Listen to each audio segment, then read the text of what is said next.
في القلب مشاعر أخفيها قد أشرقت الشمس عليها عن خطط لم أعبأ فيها ستكون بأيامي فرقا فحياتي قبل الحلقات تيه بضياع بشتاتي.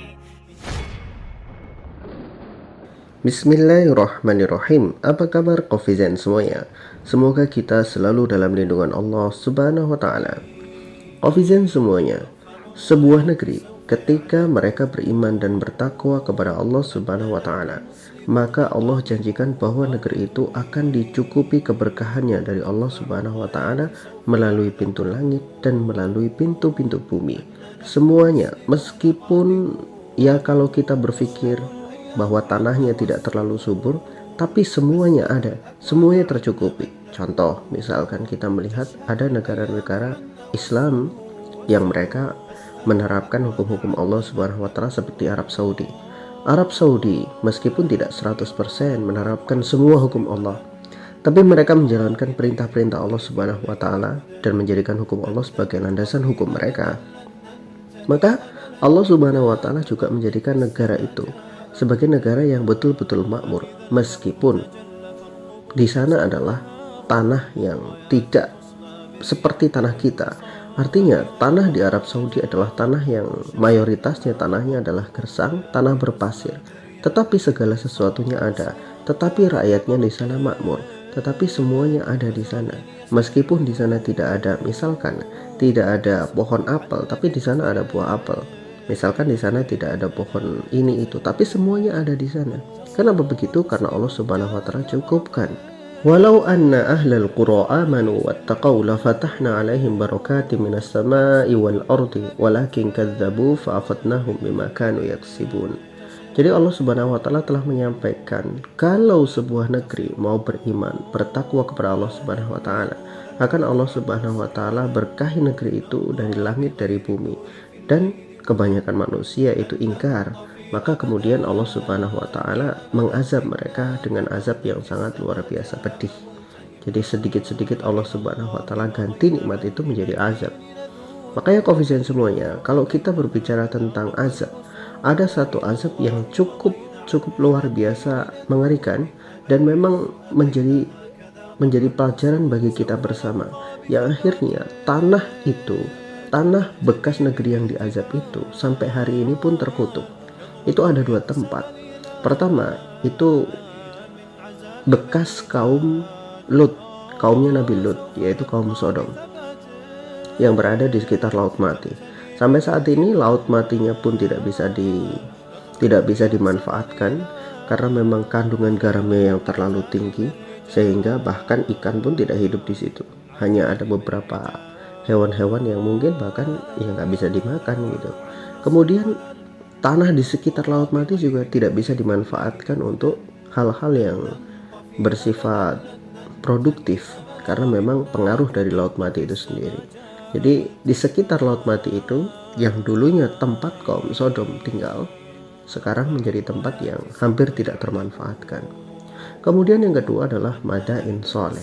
Madain Soleh adalah salah satu tempat yang dulu menjadi negerinya kaum Samud, yaitu negerinya kaum dari Nabi Soleh alaihi salam.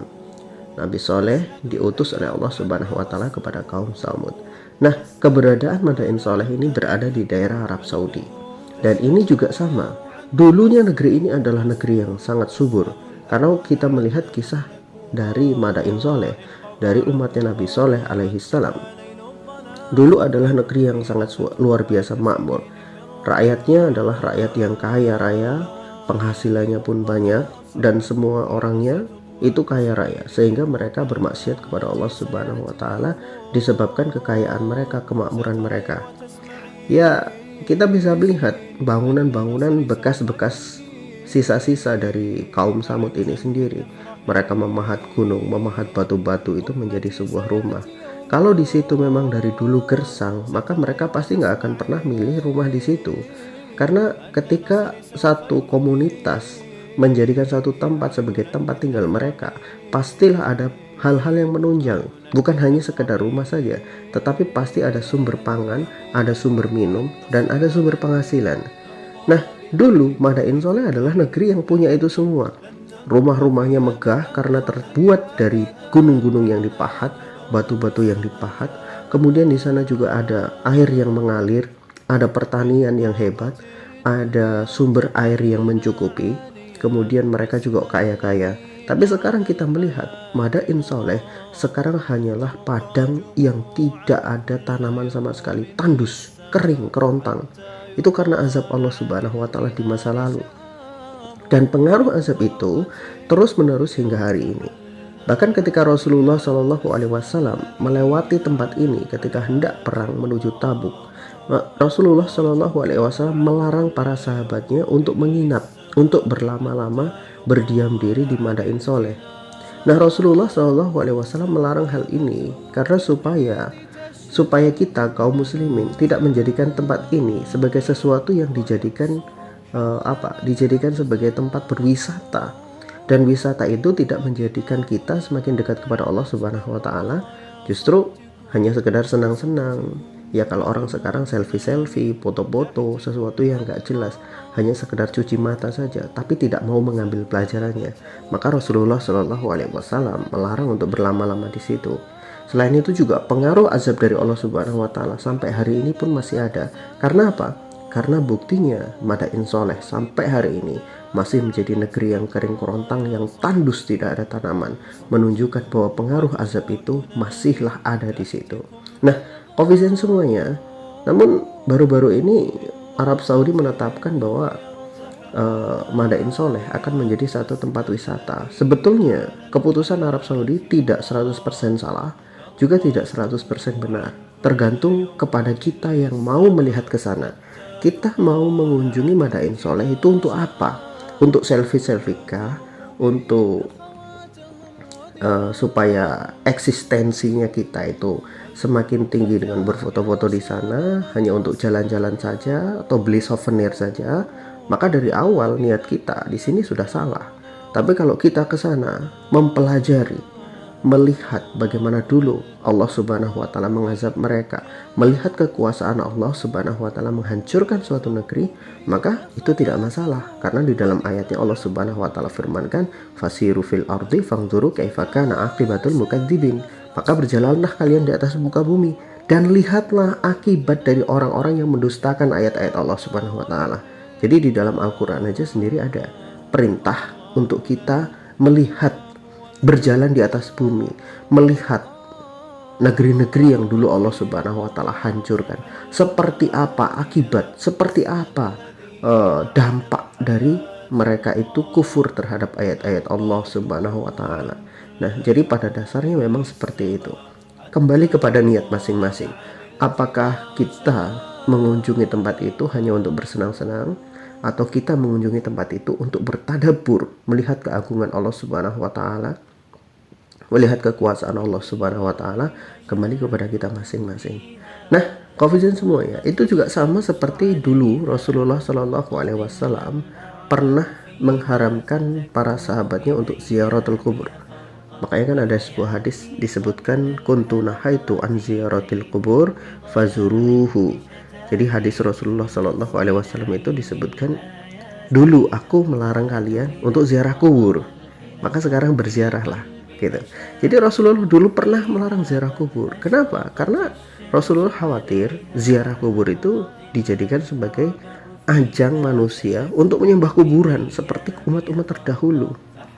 Jadi Rasulullah sempat melarang untuk ziarah kubur. Nah, kemudian pada akhirnya Rasulullah memperbolehkan fazuruhu, maka sekarang ziarahlah. Kenapa kan dibolehkan oleh Rasulullah SAW? Karena ziarah kubur dapat mengingatkan kita kepada kematian, mengingatkan kita bahwa setiap orang pasti akan mengalami kematian, dan orang mati itu nanti akan mendapatkan balasannya di dunia. Apa yang mereka kerjakan, baik mendapatkan kebaikan, buruk mendapatkan keburukan. Di situ, maka Rasulullah SAW memperbolehkan bagi kita untuk ziaratul kubur dengan syarat hanya untuk mengingatkan kita kepada kematian, bukan untuk menyembah orang yang ada di dalam kuburan, berdoa meminta berkah kepada orang yang ada di kuburan. Nah, itu sudah salah niat, itu sudah salah tempat.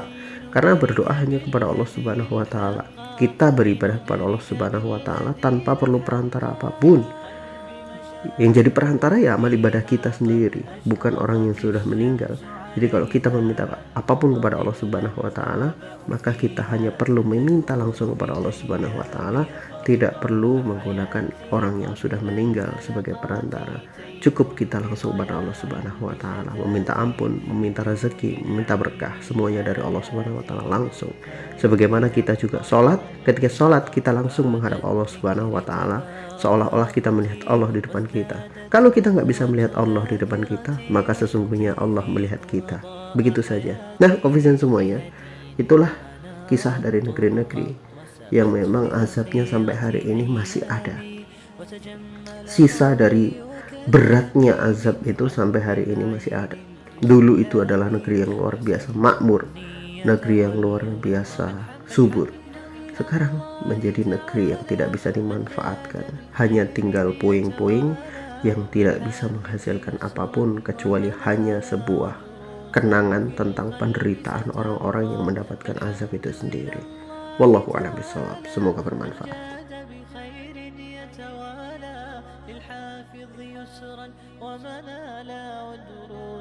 في القلب ستبقى في القلب مشاعر